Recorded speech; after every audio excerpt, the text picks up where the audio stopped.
প্রতিটি প্রতিযোগী মাছটি ধরতে পারে, কিন্তু যথাস্থানে রাখতে পারে না, রাখতে গিয়ে পা লাগিয়ে দিচ্ছে, ডিসকোয়ালিফাই হচ্ছে আর পাচ্ছে না। তো দর্শক বন্ধু দেখেন, শুরুতেই আমি তাদেরকে ঘুরিয়ে দিচ্ছি, এটা হচ্ছে মূল আকর্ষণ।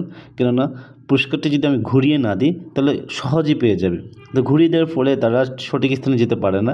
যদি ক্যাপচার করতে পারে, তারা মাঝে মধ্যে একজনের বাসে ঢুকে যাচ্ছে এবং আরেকজনকে ধরে বলছে। তো দেখতে থাকুন কি হয় শেষ পর্যন্ত।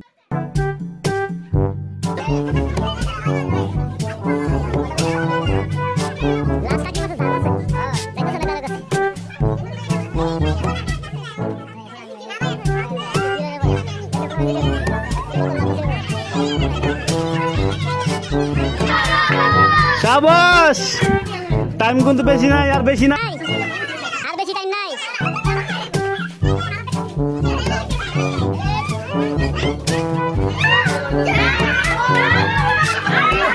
শেষ শেষ, পালা দিয়েছে। শাবাশ শাবাশ, চেষ্টা করছো অনেক।